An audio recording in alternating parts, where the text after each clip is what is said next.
builds cars. Honda still builds cars, and they build them in this country. There's a lot. It comes back to what I was talking about with brand loyalty, and it works on a number of things. You're building a constituency for the future.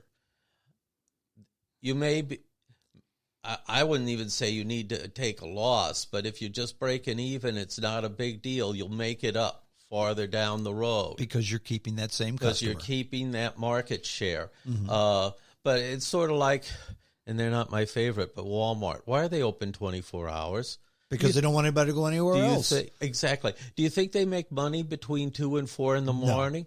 No. But when someone needs something, they know if they go to Walmart, it's going to be open. That's exactly There's right. no question. And that kind of lesson seems to be lost on a lot of places. So you wanted the Ford, you got the Kia, and the vacation wasn't ruined. No. It was an interesting experience, and we can get to that later, but maybe we want to back up to our first week because you kind of already jumped into the second week there. The first week was not in Ridgecrest. No, the first week was in Palm Desert. Okay, so you drove. I made that assumption because you took the train into Barstow, and it's about halfway between Palm Desert and Ridgecrest, so it kind of works out. You're absolutely right. Yeah. So you went to Palm Desert. I love Palm Desert. Let me share with you a story about Palm Desert, Palm Springs, that whole area. I went there first time probably about 40 years ago, 35 years ago, and I didn't like it because it was full of old people. Then I went back about 10 years ago, and all of a sudden it had gotten much better. I'm not sure why. Well, I used to say this when I was a teenager. My father was about 50, and gosh, he was old. When I was 50, my father was 80, and gosh, he wasn't so old anymore. Yeah. It's sort of like my favorite Mark Twain quote, which goes something like, when I was young, I ran away to the river for X years, and when I returned home, I was surprised to discover how much my father had learned in that time. That's exactly right. Everything is relative, isn't it? So Palm Springs, I love the Palm Springs area. You were there the perfect time of the year, too, because it was probably sunny and 80 most every day? 50. 50, that's it? It was 50 to 70. Okay, 70. 70 is okay. I think 70 was the day we left. No, that day it almost got to 80. Okay. Well, I'll tell you what, it was never 50 here. How's that? I think we had snow while you were... Yeah, you're shaking your head. Yeah, yes. we had snow, we had ice, and you four folks had only something that approached 70. So well, the disappointment was I took my swimming suit, but it was still too cold. We went to Palm Springs. It was in January one year, and we did swim. It was plenty warm. It got up to 80 every day. It was very nice. We enjoyed it. That whole area, I mean, there's a lot of fruit stands. That's the heart of U.S. date country, and a little south of there, but yes, that whole area. Mm-hmm. There's a big film festival, the Coachella Film Festival. Was that going on at that time? I don't think so. Okay, that's a kind of like a little indie film festival that goes on. The Indio Date Festival was going on when we left, but that's again getting ahead of things. Mm-hmm. Mm-hmm. Well, then let's go at your pace, at your leisure. You're in Palm Springs area. What did you do? What did you explore? And what did you like best about that area?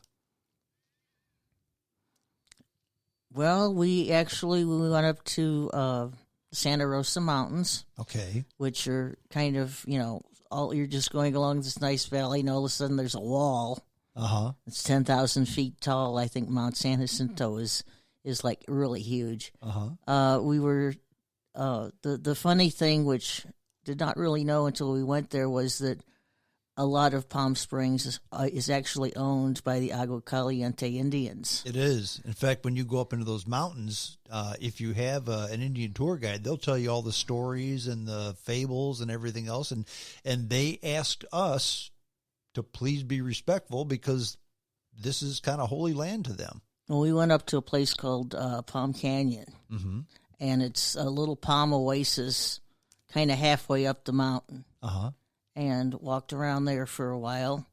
The interesting thing about that particular situation is my friend who lives out there, who's from St. Joseph, has spent half his life in California and half his life in Missouri.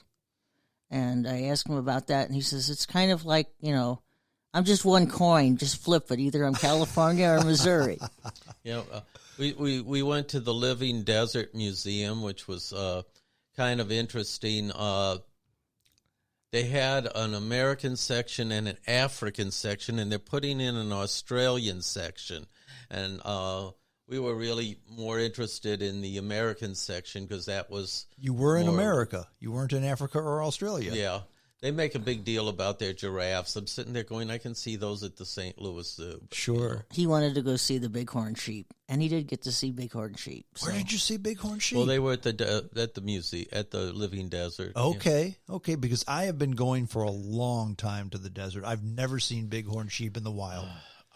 We have, but getting a picture of them is nearly impossible. Well, they're very skittish. They don't like people, and they blend in with the surroundings. Well, it's more like I'm always driving on a 2-lane road with no shoulder and everything else when I see, oh, look, there's a bighorn. And okay, yeah. But one thing that you might not think of about this Living Desert Museum or outdoor area, they have got a very, very good garden-size railroad layout. Really? And it is huge. Acres at least. Acres, yes. And basically they have got the thing set up so the garden size, the G gauge is nearest to you, and then you've got some O gauge, and then you've got on the far end some S gauge and even some little HO stuff to make it, look in perspective. And it's acres large. I'd say at least 2, maybe 3. Right. Is that some type of largest garden railroad in the country or the world or something? I wouldn't know. They didn't make that claim to fame. No, they didn't. No, but it was quite an impressive railroad layout. Not expecting to see that there. Okay, no. Joe's worked with the Iron Spike people in Washington and our little train thing in Pacific, which is on a bit of a hiatus at the moment. But we've seen Are you at all familiar with the Iron Spike people? I'm not. Why don't you share that with me? They basically, a husband and wife retired from the military, and they have invested their life savings in a car dealership, which is now entirely filled with railroad layouts. Really? This is in Pacific? No, that's in Washington. Washington, okay, okay. And this is sort of somebody there following their dream. And... they have it open for the public. They have got volunteers to come in and build these layouts, and part of, believe it or not, part of their sustenance, in addition to the admission, is people, as old guys that have railroad layouts pass away, they'll just give the stuff to them as opposed to throw it in the trash can. Sure. And they scavenge off anything they want, and then anything else is for sale to help support the museum. And they had one of these in the middle of the desert. Well, the garden a bit G scale, yes. Sure. The big, huge railroad layout. The thing that I really liked about that area, and while we were down there, we went out to Joshua Tree. We went down to the Saulton Sea. Let me guess. You loved Joshua Tree and you were disappointed in the Saulton Sea. No. No? Actually, honestly, driving from Barstow down there, I had never been in a desert like that before. I didn't know what a Joshua Tree was. They're beautiful, aren't they? So I had no idea what it was. I was trying to, and first thing that it reminded me of was the Lorax and the Truffula trees. Kind of, yeah.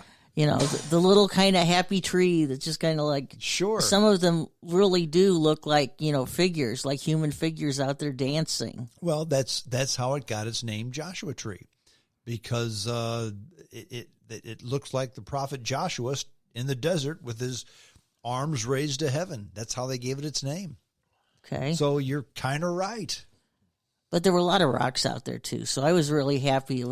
It's kind of like elephant rocks on steroids. That's true. The large rounded granite forms, except like as far as the eye can see, not just over the next hill.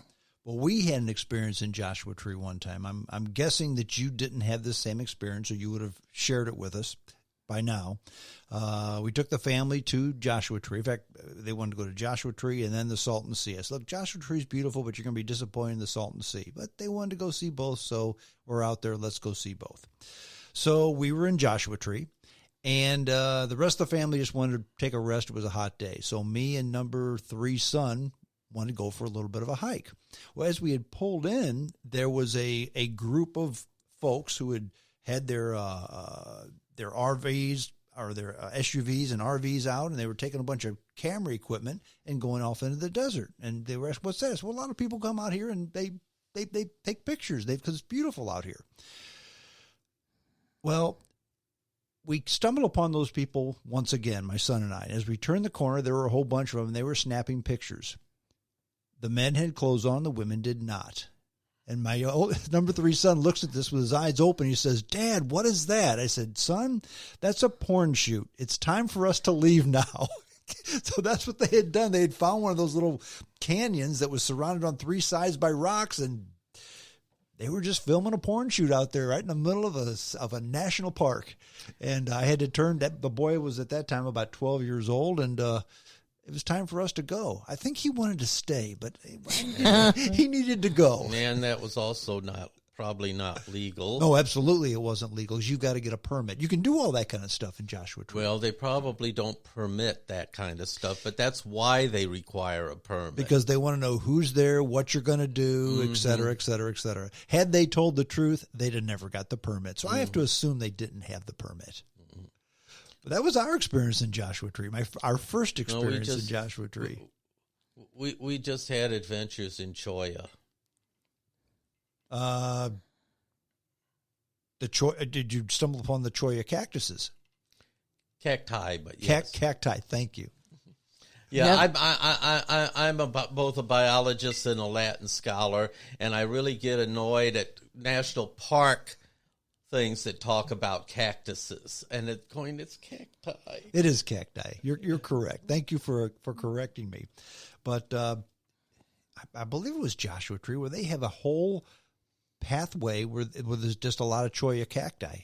Mm-hmm. Right. And the friend that we were visiting there, he was showing us around, but he's on the pre-side of a cataract operation. Mm-hmm. So showing was sort of like, not quite showing, but sure. But in any event, Steve and I walked through a quarter-mile little hike, which the entire thing almost is nothing but teddy bear Troya. Mm-hmm. And that's what they look like, little round fluffy things you just want to hug, but you better not. That's right. And with his experience in the desert, this wasn't, it wasn't a problem, but at this, he was having some difficulty, picking up fine detail. And I was probably, from me to you, most of the time, he's perfectly capable of walking, and but seeing was like a little bit spacey sometimes. Sure. And he said we got out of there after a quarter of a mile. He did not get any Troya on him, and somebody asked him how he did that when we got back, and his wife says, "Well, how did you do that?" He says, "I just followed the lady in the blue shirt," which was Joe. I should mention, I helped a couple that she had one on her shoe, and I immediately stopped him because he was working with his pocket knife, but he was scraping toward her ankle. Okay. And I said, no. First, here's the tool you want. And I gave him my pocket cone. And then I said, you want to scrape away because you don't want to take it off of her shoe and embed it in her ankle. But for folks that are having a little trouble understanding what's going on here, this is a method the Troya used to propagate. These sections of the cacti cactus, because it's singular now, break off.